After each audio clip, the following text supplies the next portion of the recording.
Okay, so if you go to, here it is. If you go to modules, the first thing you'll see is the class videos. And you click on one of these, and there's the class video. You start playing it, and you can maximize. Awesome. Thank you so much. That's going to make it a lot easier. All right. So recording has started, and first task, all right, and let's go back over here. So we give you 30 seconds more.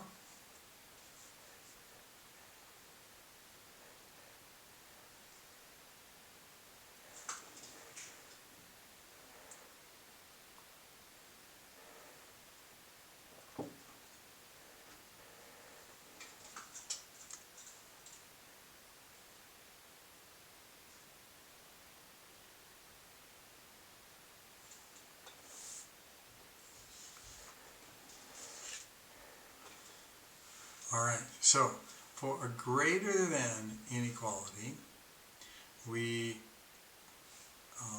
show a very simple one. Suppose it was absolute value of x greater than 2. Means the distance from the origin is larger than 2. Which means you'd had to have been way over here or way over here. And that, what we do is we say that we can get these two inequalities by just dropping the absolute value, and you have to have the keyword or, not the keyword and. It's very important. And then the other one is you reverse the sign and you reverse the number. That's the strategy we use. So we come over here and we use that strategy. Let's have,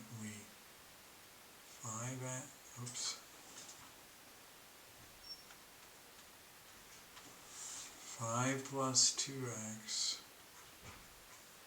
greater than 8, or 5 plus 2x less than negative 8. So I'm using the same kind of strategy I would use on an ultra simple one. That helps me remember it, so I'm not memorizing a great deal. And that's, you cannot compress this into a double inequality because it's not trapped between two numbers. It's two separate ones that have to have the word or between them. And now,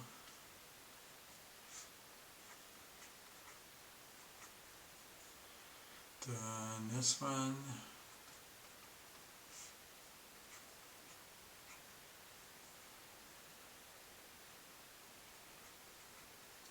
So then divide by 2.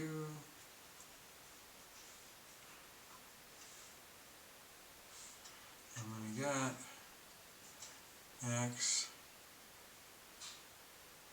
greater than 3 halves, or x less than, let me make this 6 1/2 so I can kind of tell the size of the number. Okay, and did it say the answer is in interval notation? Yes, paying careful attention to the directions. So my final answer is going to be, now if I want to put it on a number line to visualize it first, I can. Negative 6 1/2 is going to be somewhere over here, and 1 1/2 is going to be somewhere over here. And we're either going to be to the left of this one or to the right of this one. And then the final answer will be negative infinity to negative 6.5, or negative 6 1/2, or negative 13 halves. And then, union 1.5 to infinity. Alright. And give me some feedback on part B, please.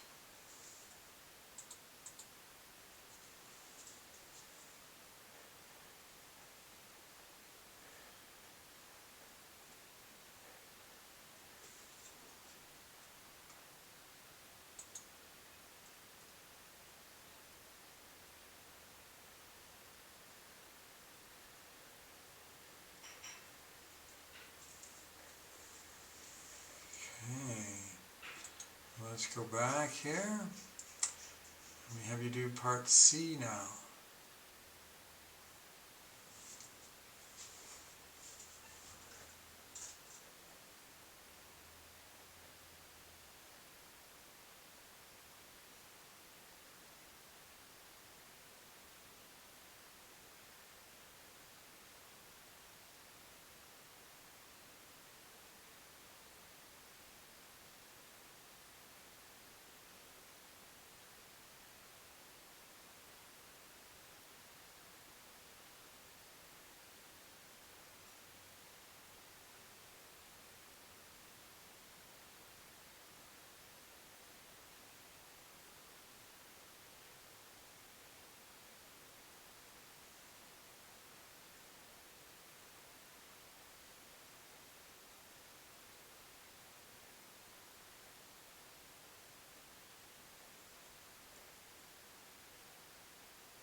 Okay, let me have you stop.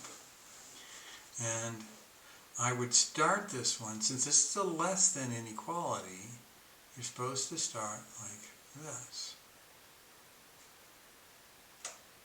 And then you put the negative of that number over here.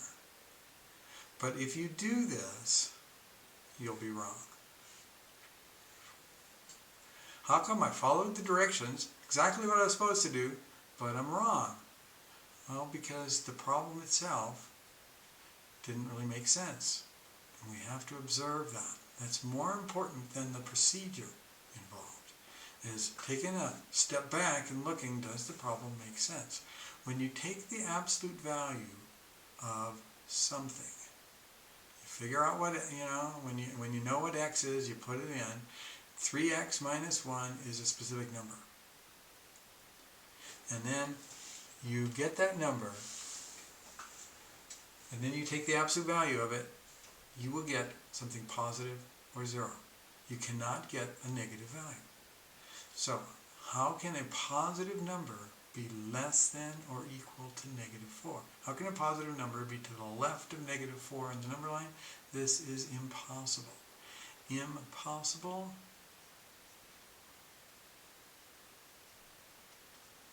That's no solution, right? Or Just I'm trying. say no solution. Okay.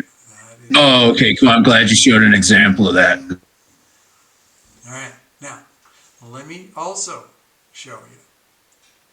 If the original problem had been greater than or equal to negative 4, we also would not do this. When you take the absolute value of a number, you'll always get something bigger than or equal to negative 4. So if it had said greater than or equal to negative 4, well, every positive number is great, and you're always going to get a positive number out of this. So then you would have said solution is all real numbers.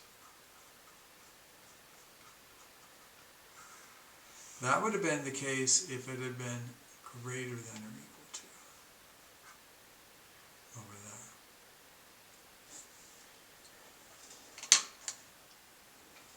there. Okay, so the ones that don't make sense are going to be generally no solutions or everything's a solution.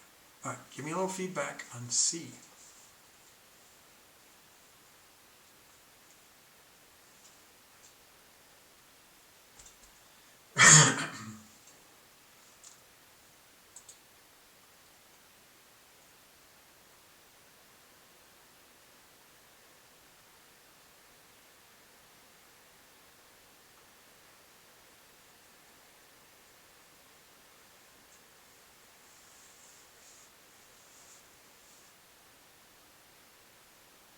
Okay.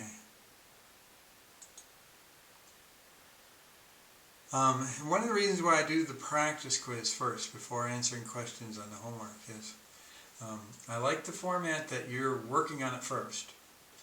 And refreshing, and the way our brains work is we use it or we lose it. Even if you have something that you've learned, if you don't use it after a while, the neurons get pruned, the neural connections, and your brain eliminates that thing that was learned. So we're reinforcing that, and then also it oftentimes resolves questions that people had on the homework.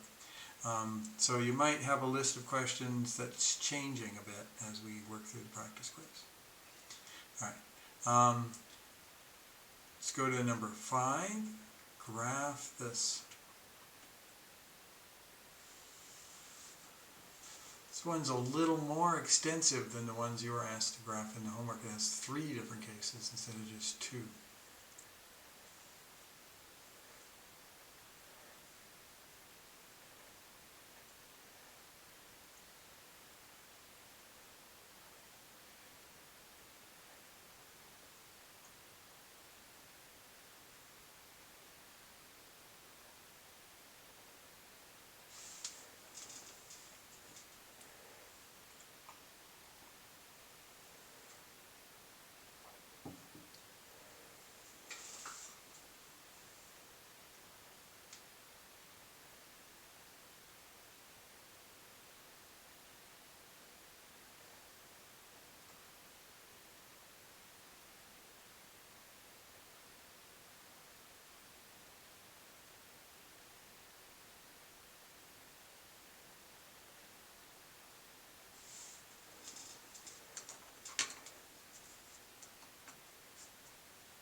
Okay, 30 seconds more.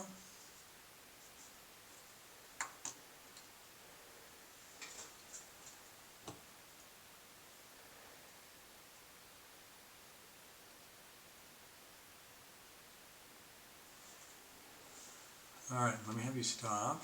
Now, I probably didn't give you enough time to finish this whole thing, but I may have given you enough time to find out where it is you get stuck, and that's really important to figure out.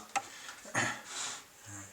Now, we had gone over this kind of problem a little more in a theoretical way last time. We didn't quite have enough time. We ran out of time to get some of the practical features about graphing one of these things. So that's why this is a very important one today. All right.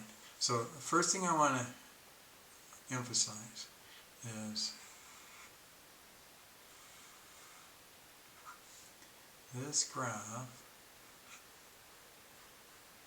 is going to be broken up into 3 regions. There's 1, 2, 3, 4, 5. When x is less than 1,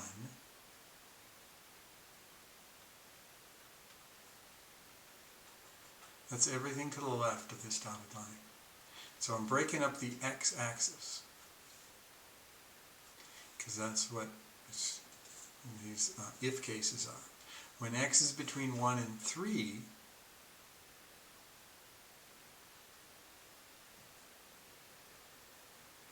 we're going to have a different rule.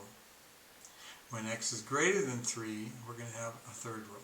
So we got 3 different rules depending on if we're to the left of the first dotted line, in between the 2 red dotted lines, and to the right of the rightmost dotted line. Okay. Now, 3 different lines. Well, let's look at this first one. F of x equals 2x minus 1 if x is less than 1.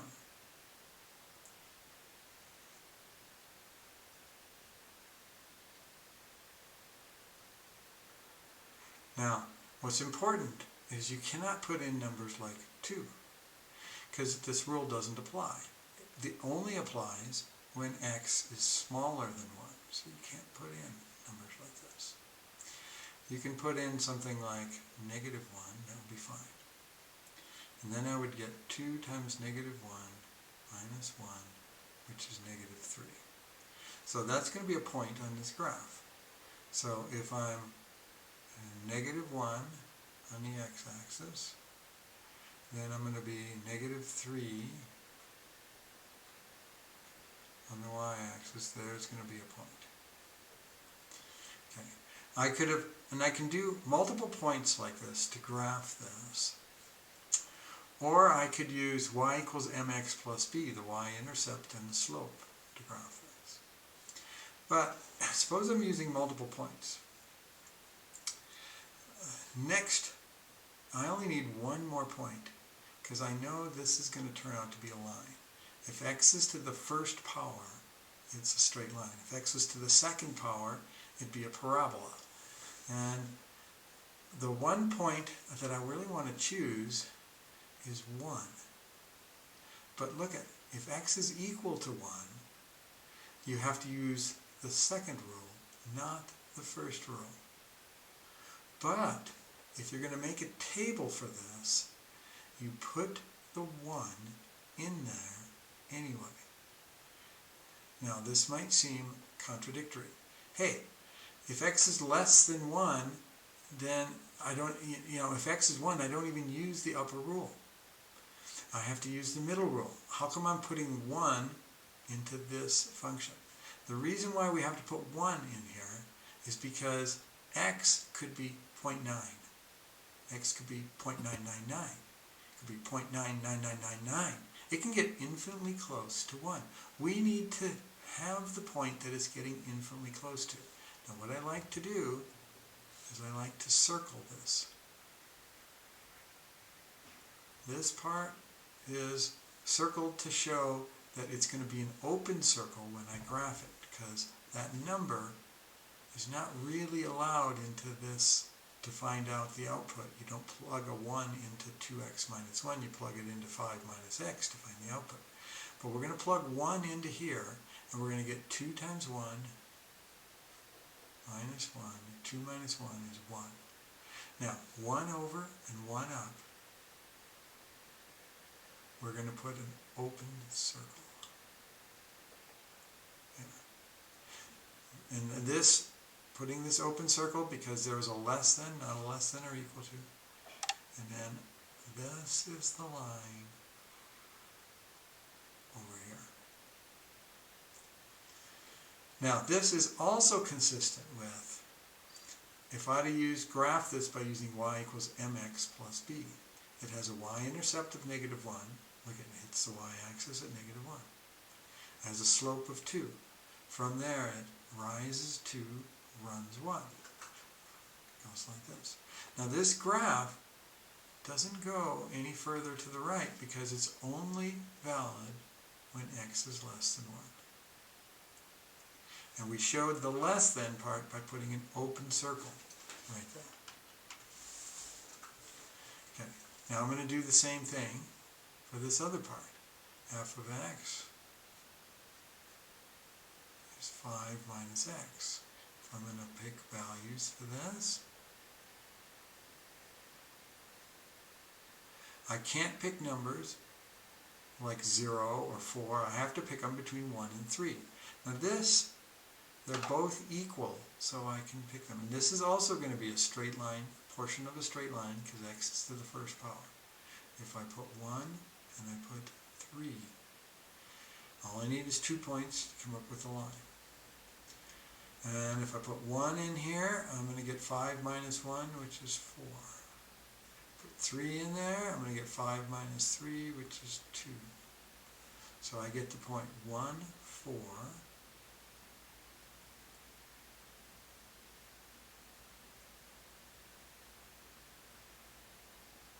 And this one is on the boundary. Anything that's on the boundary needs to be a nice big circle.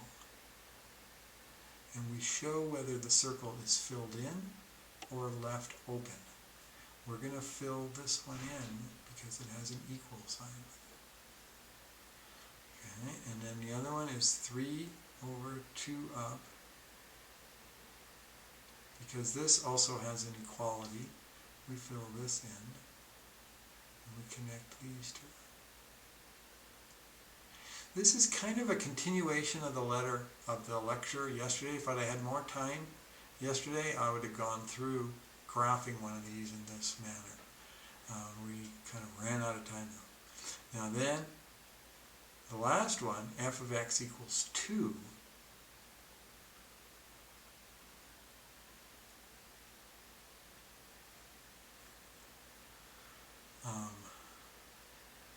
well, you're only allowed to pick numbers that are larger than 3, like 5. And if the input is 5, the output's going to be 2. You always get 2. Now, the boundary point is when x is 3. We need to put that in here, even though it's not allowed technically. If you're finding out what's the output when the input is 2, you have to put it into the middle function. But we have to put 2 because, no, not 2, 3. Because x could be 3.0001. And then we'd have to find out what the output is. Now, if you plugged it into this function, you'd of course get an output of 2 again. I want to circle this, because this is the special case at the boundary where we need an open circle. We're going to get infinitely close to that. So now, this puts an open circle, 3, 2, right on top of this other point, 3, 2. I don't put an extra big open, it just means it's the same circle. That point is already filled in. So it's filled in, and then 5, 2 is over here, and I connect these points, and I get this, and it goes like this. This is my entire graph for this one here. When the open circle is right on top of the filled in circle, what that really means is you could have plugged in 3 into either the second row or the third row, and you'd have come out with the same answer. 2 here or 2 here, it doesn't really matter. And that's the total growth. All right, feedback on number 5.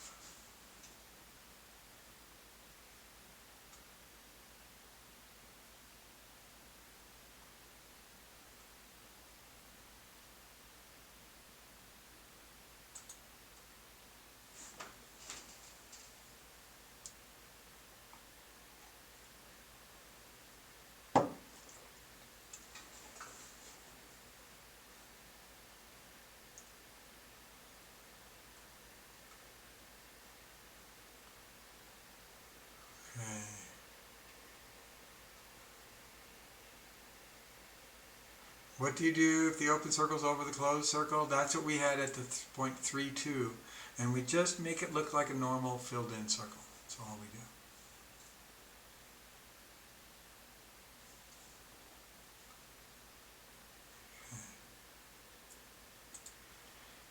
Okay. And, all right, we are at a break time. So we will start again. I'm going to skip this last practice quiz problem because we're kind of running out of time. We'll come back to it if time permits. I'll answer some questions on homework when we come back, and then we'll get into 5.4 dividing polynomials. We will start again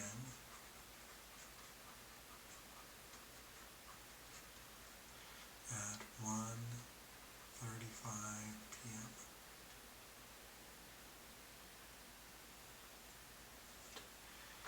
And Logan, hang on for a minute. I want to check in with you.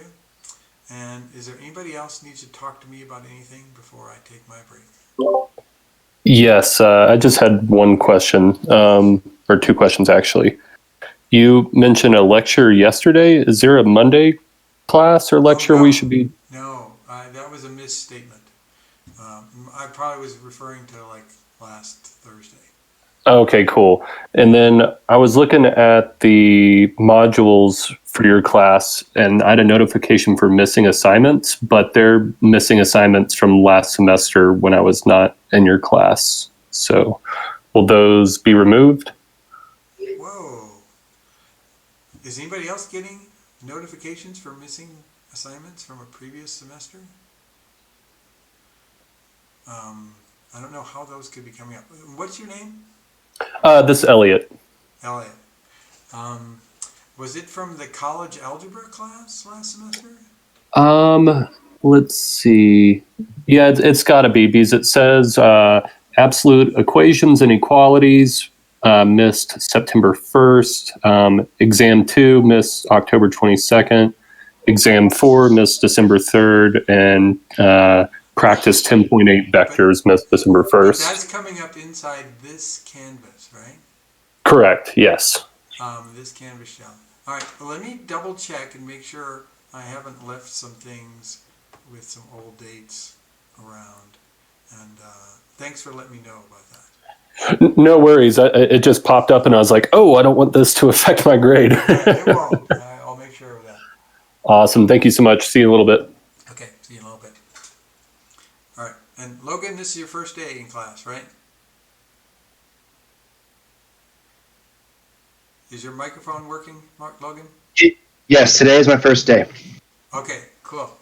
And you have any questions? No. Okay, and do you know in Discord, let me flip over there. When I say go to your groups, you see these group numbers up here? And Yep, I'm in group 4. You're in group 4. Okay, and what I want you to do is go to the other groups and like group 1, right click on it and then go to mute channel and then go until I turn it back on. Okay. And do that for all 3 of the other groups, and then you'll only get notifications when people in your group are chatting back and forth. Okay? Done. All right. Everything else good? Yep, just need to get caught up on homework. Okay. All right. And when do you think you can be caught up with the homework? Do you need like a week or so? Yes. Okay. Let's plan on like in a week or so. Okay, I won't penalize you for that. Thank you. You're welcome. All right, see you in 15 minutes. See you in 15 minutes. Anybody else?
All right, let's get started again. And first order of business is questions on homework. So even after the practice quiz, are there some problems that you want me to look at on any of the homework? And just use your voice, or you could type it into the main text channel if you want. Any remaining questions on homework? Jordan, did you get all your questions answered via the practice quiz? I know you'd written a couple. Whoop. Yeah. Oh yeah, pretty much. I'm gonna have to go over it again because I missed the spot check. But I mean, I figured you're using the video and everything, so Okay. you know, All right. any questions I give you now, I'll email you if I have any. But I think I'm gonna be all right. All right. Just need Good. to. Let's go on then. So 5.4, the topic is dividing polynomials. And the first thing is terms. Terms are separated by addition, subtraction, or an equal sign. So when I'm teaching live, and I put this on the board, I always say, make a special note of this. This is one of the most important concepts throughout the semester is terms. If you really understand terms, you'll go a long way. 3x squared y over z plus 2. We think of multiplication, division, exponents as gluing all this together. This is all one term. This is another term. The only thing that separates terms is addition, subtraction, or an equal sign. And if I put equals 7, then there are 3 terms. 1, 2, 3. The separators are these two. This stuff all gets glued together as one term. Okay. And let's go to reducing. And everybody take a minute and reduce A as much as you can and reduce B as much as you can. I'll give you a quick minute.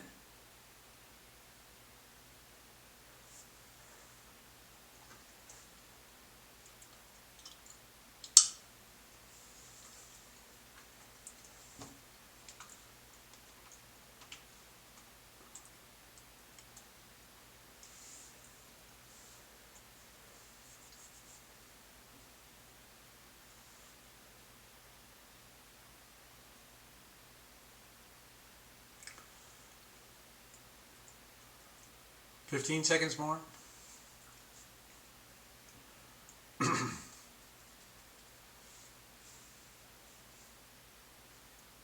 All right, maybe stop. So to reduce in a fraction, you divide top and bottom by the same number. Divide by 4, divide by 4, and then I'd get 3x cubed. And on this one, I divide top and bottom by the same number. Divide by 3, divide by 3, and I get 1 over 2x plus 2. Does everybody agree with what I did on both A and B? Or is there anybody who disagrees?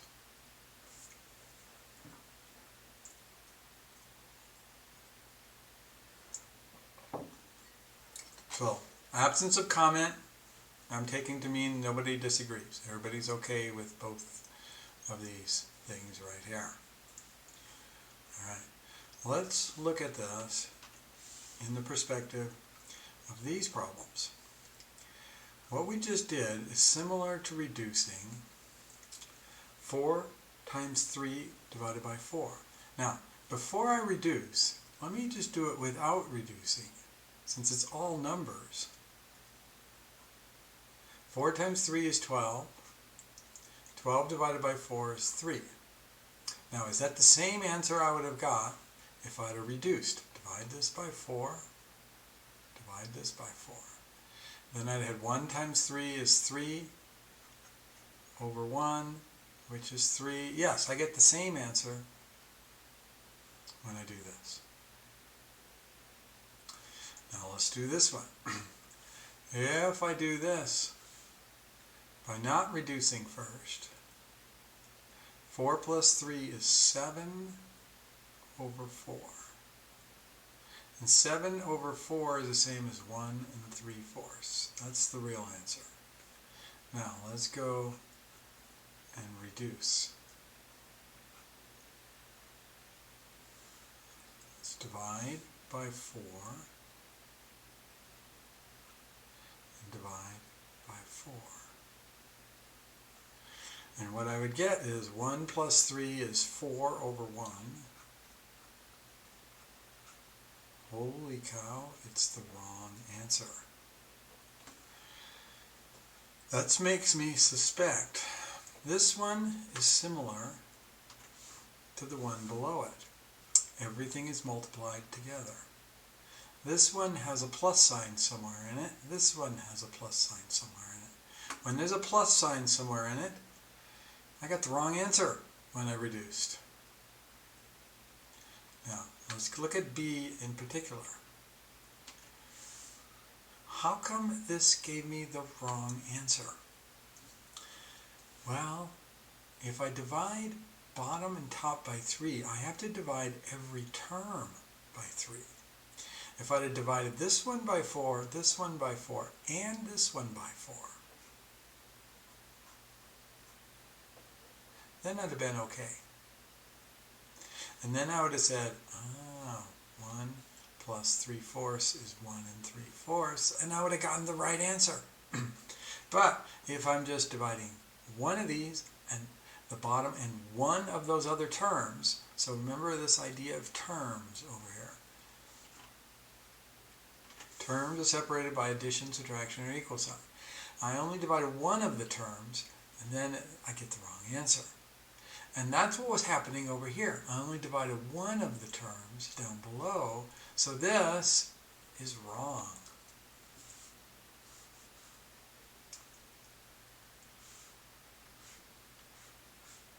We can't reduce this.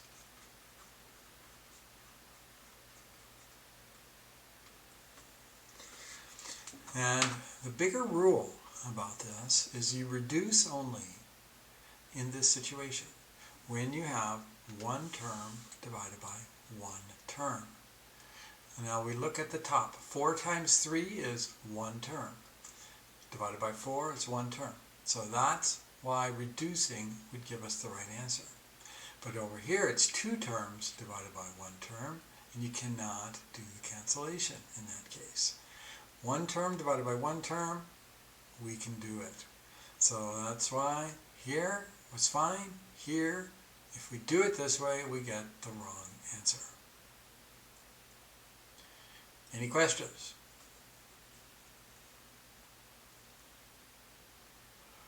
All right, let's go. That's a kind of a lead-in to what we're doing now, and what we're going to do is long division. Long division. When you're in elementary school, you learn this kind of task. And we have calculators now, so we don't emphasize this so much, and we don't really review this. But we're going to need to do this with variables over here. This kind of long division will be important to us. This kind of long division is, if we can recall the way we did this, we're going to do this in a similar style. But thank goodness, this stuff with the variables is actually going to be easier than this stuff over here. And let me review how I would do long division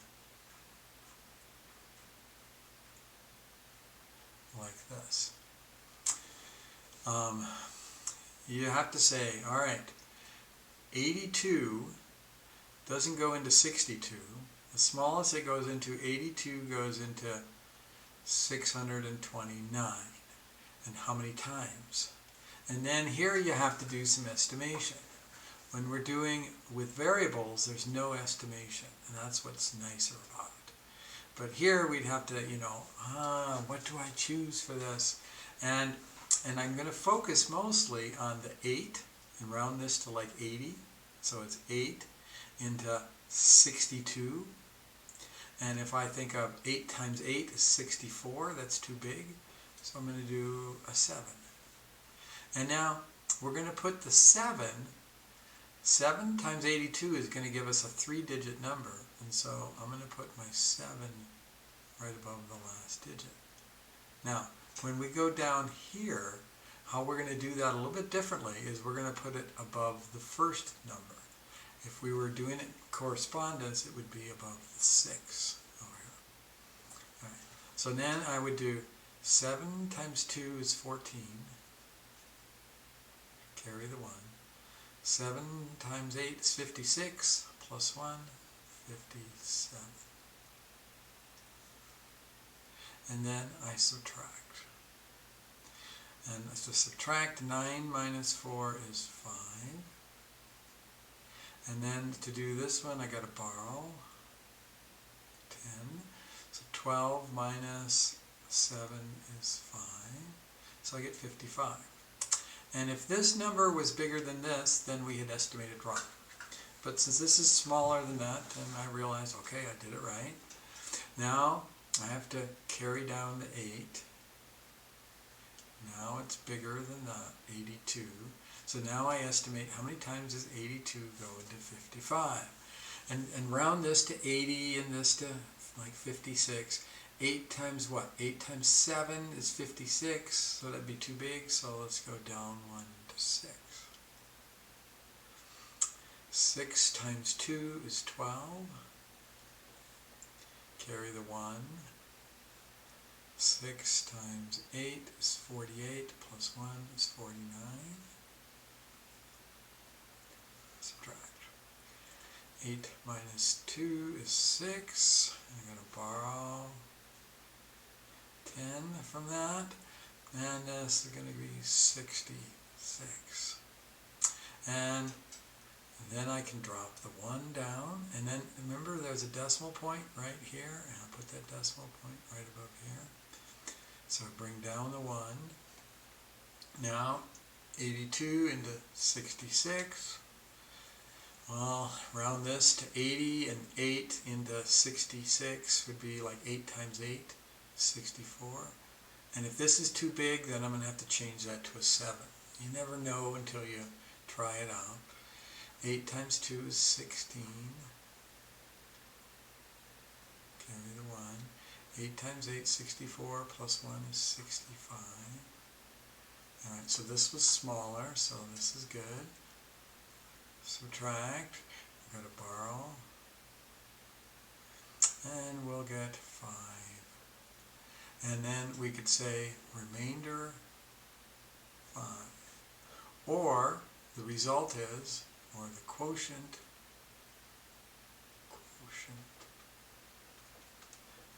is 768 and 5/82. You could write it two ways. This remainder 5 or as a mixed number.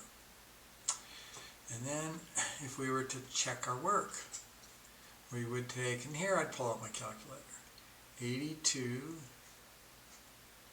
times the quotient that we got, 768. When I multiply these two together, it should come 5 short of this number.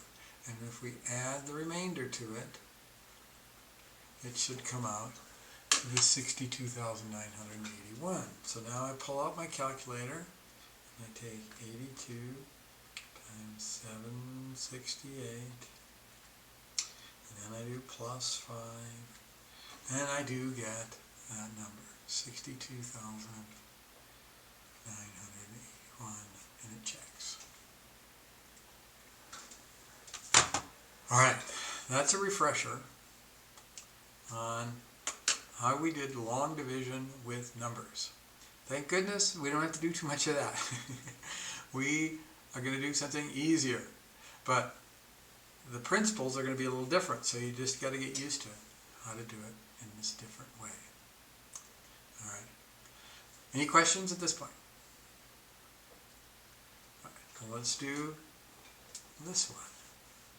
So and if you forget which one goes in the house for a division and which one goes out, what I do is, because I sometimes forget, I take a super easy problem and I write it, oh yeah, that's like this. And I go like this. So the top number goes in the house.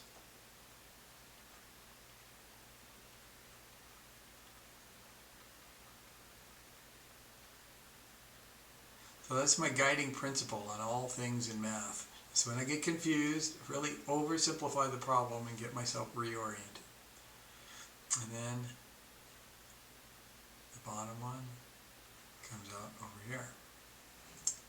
Now I'm going to do much the same as I did before. But this time, I got to get the exact right answer each time, not estimating. And you only look at the first term here. What do you multiply that by to get the first term over here? So what do I multiply 2x by to get 4x cubed? It's got to be 2x squared. So I take 2x squared times 2x, and then notice how this is different than before. I said I was going to write it right above the first number in this. And so 2x squared times 2x is going to be 4x cubed. 2x squared times 1, well, I put the sign, plus 2x squared. And then I put a bar, and then I'm going to, like I did before, I then subtract. So now I'm going to subtract. Now, this subtraction tends to get less errors if we do it as addition. And it's up to you. You don't have to do it this way. But I like to make it as adding the opposites. And then I go straight down and add them together. And always the first term will cancel out. If it didn't, then you'd done something wrong. These two become negative 14x squared.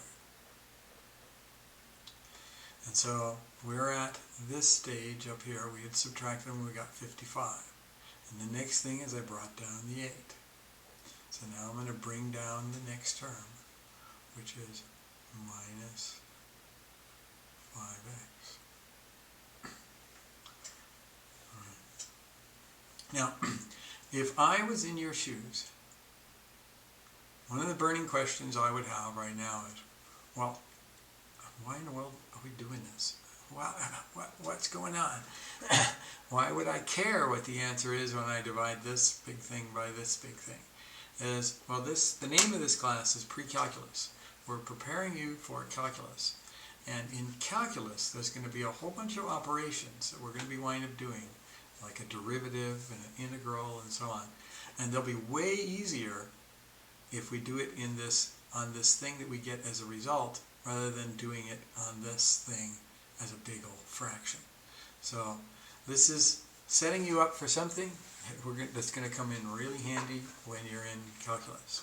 All right, so now I say to myself, what do I multiply? And I only match the first term to the first term. That's all I got to match. What do I multiply this 2x by to get exactly minus 14x squared? I need to multiply it by a negative 7x. So this, I multiply times both of these and write down the results. This times this is minus 14x squared. And this times this is minus 7x. Now, some of you will want to do this subtraction in your head and not write plus a negative when you do this subtraction. So we take this, we subtract this, and we get the result. If I'm doing that in my head, I would get negative 14x squared plus 14x squared, which is 0, and then negative 5x minus minus makes plus 7x, which is 2x. So that's a fine way to do it, if that's what you prefer. My tendency is I hate it when I make these little mistakes, and I make less mistakes when I turn this into plus the opposites. And then I have a simpler thing to look at. So I tend to do it like this, but you can choose whichever you like.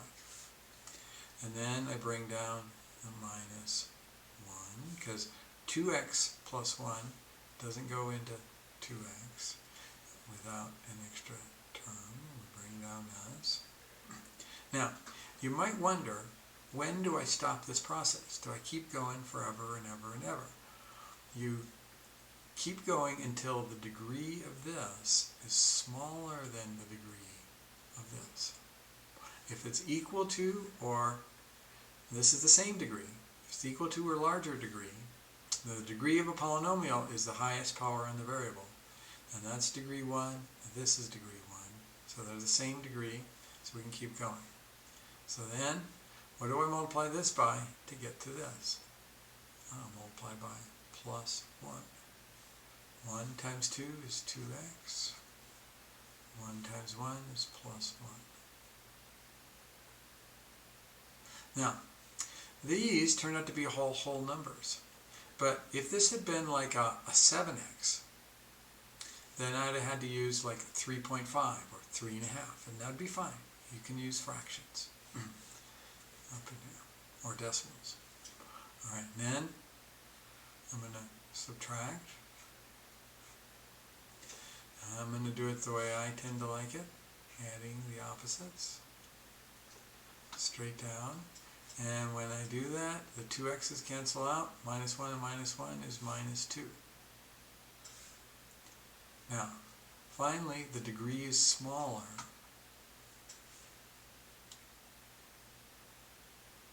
So let me put here.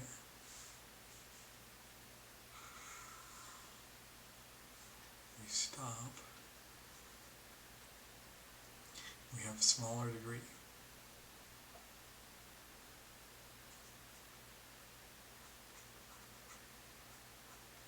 Than what we started with. That was degree 1. Only when we get it smaller than that, then we stop.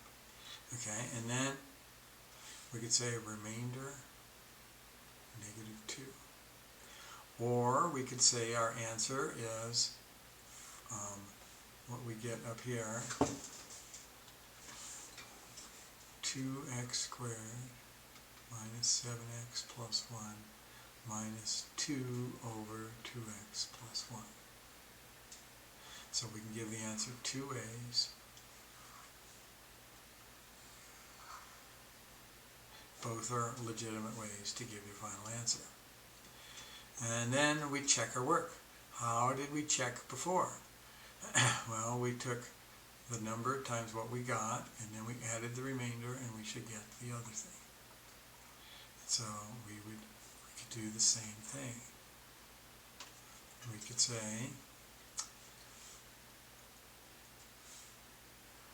2x plus 1 times 2x squared minus 7x plus 1, and then plus the remainder, or minus 2. Now, when we FOIL all this out and then combine the minus 2, we should be getting this thing right here. And let's do that. When you take this times this, I get 4x cubed minus 14x plus 14x squared plus 2x, and then we go to this, distribute this, plus 2x squared.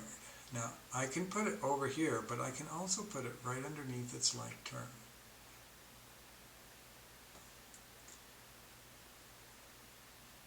Minus 7x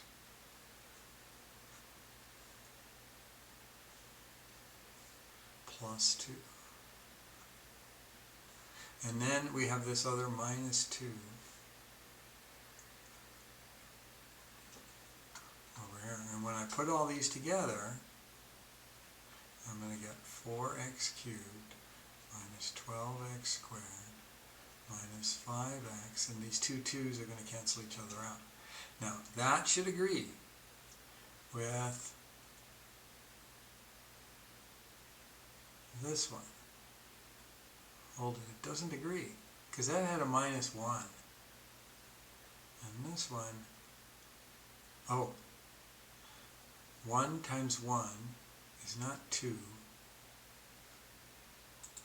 Alright, and if you see me making these mistakes, please point them out. I'm really good at making mistakes like this.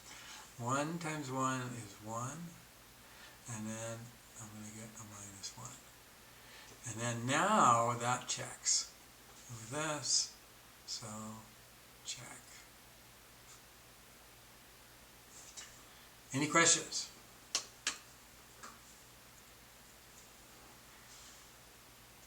All right, so now you do it.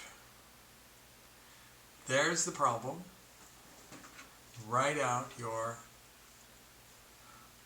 I'll get you started. Put one of these inside the house, one of them outside, work through this.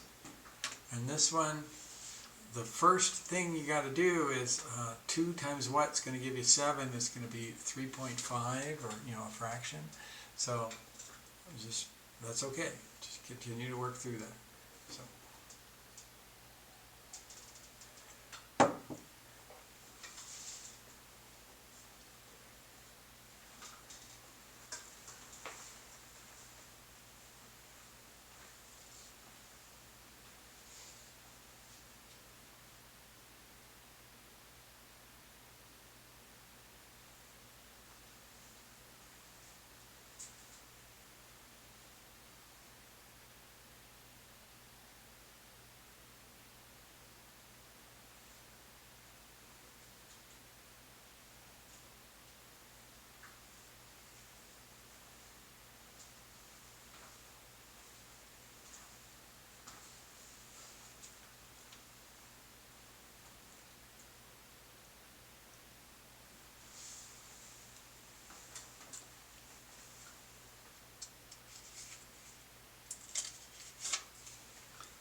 Okay, we give you 30 seconds more.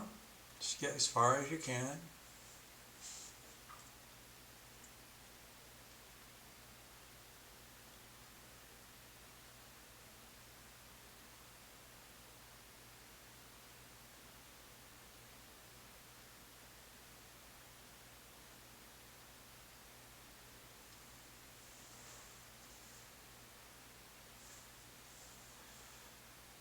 Okay, I have to review 8 divided by 2. I do this thing, not a square root.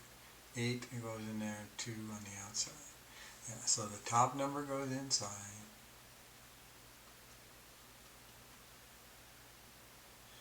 Bottom comes outside. 3x times what is going to give me this? 3.5 or 3.5 x. Multiply this times this, and I'm going to get 7x squared. 3.5 times 3. And I might have to pull up my calculator. I'm going to get, I think that's plus 10.5x. Okay. And then I'm going to have to subtract this. Subtract straight down. I like to do adding the opposites. And I'm going to get these to cancel. This is going to be negative 13.5x. And then I bring down the next thing. Plus 8. Alright? Anybody confused? Anybody feel like I'm going too fast? Alright, next, what do I multiply by 2 to get this? Well, I'll pull out my calculator and divide that thing, 13.5. 13.5 divided by 2, 6.75. So minus 6.75 and no x.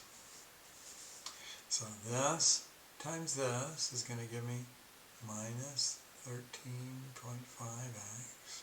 See, this is, you know, when they get fractions, it seems like, oh, this is uncomfortable territory, but actually not. What's nicer about this is you got to get the exact match each time.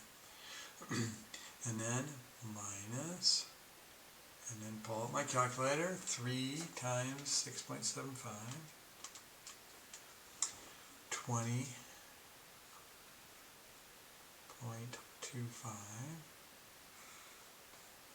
and I subtract, and I do the subtraction by adding the opposites, and these had to cancel, and they did, and this becomes 28.25. And finally, this has lower degree than this. There's no x's in it. So this with remainder, or I can say plus 28.25 divided by 2x plus 3.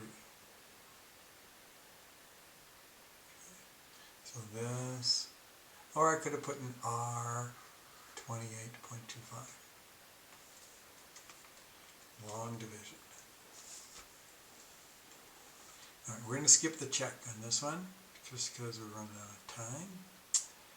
And D presents a special difficulty. And this one, I want you to get started on this.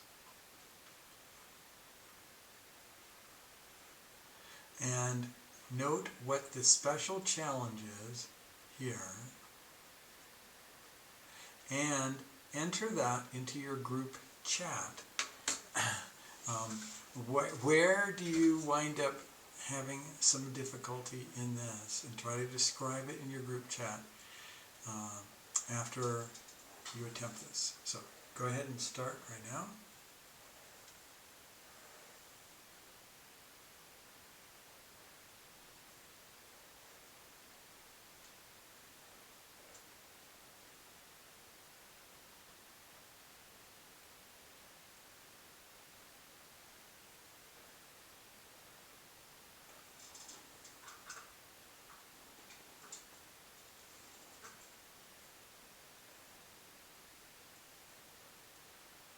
Might not take you long to find out what the challenge is and see if you can, describe it accurately. What's causing the problem? Why is this one not working out so nicely? And go ahead and enter that into your group chat now. Quick description.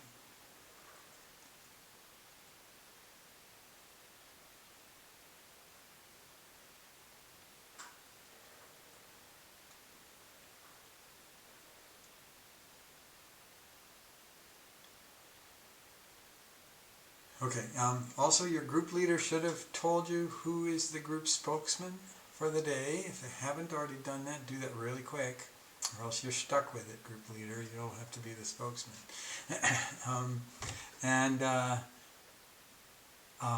Group 2,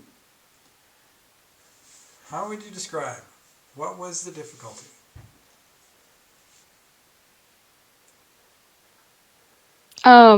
It's kind of difficult for me to describe, but I came across it right at the beginning when I was trying to divide x into 2x cubed. All right, what might it be? X times what is going to give me 2x cubed?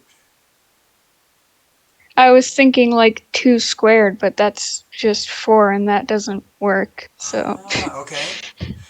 I like the way that you're emphasizing that we have to separate the number part. There's really an invisible 1 here. And that, the 2 times the 1's got to match here. And then the x times the there's got to be an x part here. And x times x squared is going to give us this. And if we kind of view it like that x cubed is really x, and x squared is x, then we're kind of needing all the x's that we need to get this to match up. All right. So thanks for getting us started on that. It's awesome. So we take 2x squared times 1x, and we get 2x cubed, and then plus, and then this is going to be 4x squared. So if we'd have gotten this far, we'd have had another problem, in that these two aren't like terms, and we can't put them together. All right. So we have a technique that we use. Instead of setting up the problem like this,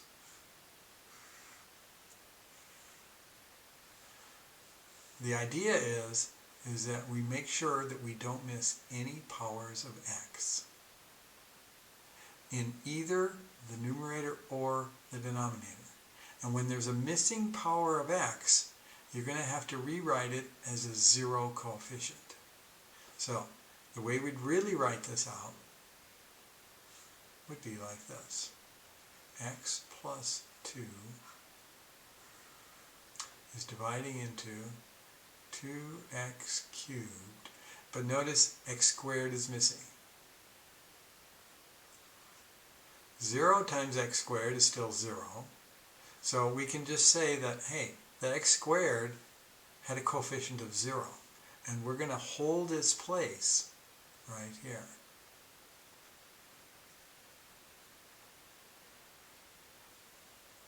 Okay.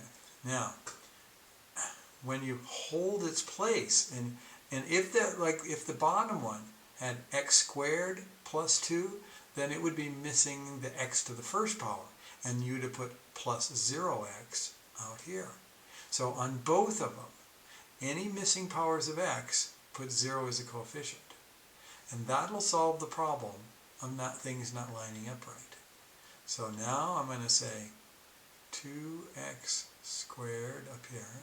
This times this is 2x cubed. This times this plus 4x squared. And notice the powers are the same. They're like terms. I'm going to subtract. And I'm going to subtract by adding the opposites. These cancel out. This is minus 4x squared. And then I bring down the next one. Minus 3x. So then I say, all right, what do I multiply x by to get this? Well, it has to be a negative. And let's think of that as a number. The 1 times by the 4, and the x, there's not enough x's, I need another x. So that will give me minus 4x squared minus 8x. And then I'm going to subtract. And to subtract, I am going to add the opposites. And these cancel out. This gives me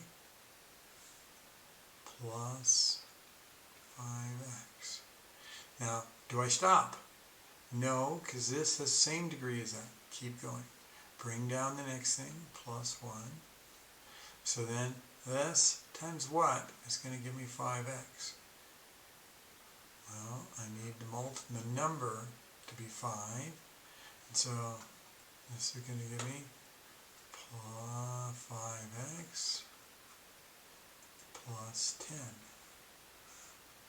And then I'm going to subtract. But how am I going to subtract? Now, you can do plus the opposite, or you can just do it in your head. Let me do it in the head once. You can kind of see, you can choose. This is going to cancel out. 1 minus 10 is negative 9, like this. And that's my remainder. Remainder, negative 9. So that's my answer, like this. And if I had time, I'd check my work.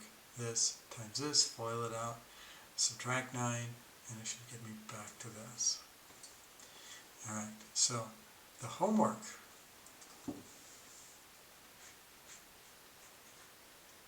is this section 5.4. The groups you need to get together outside of class, and there's one problem I want you to,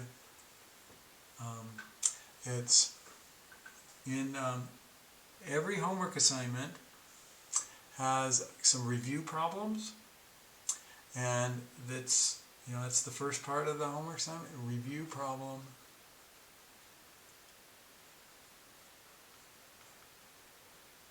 Number 40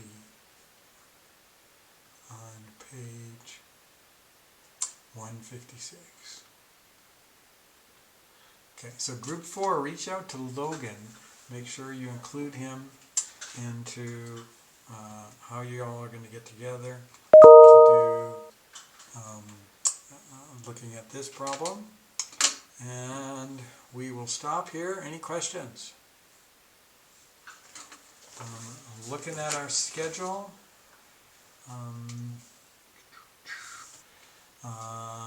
when we meet on Thursday, what's due is the spot check for 5.4. You have to have at least 75% of the 5.4 problems uploaded into the spot check. All right, I will see you all on Thursday.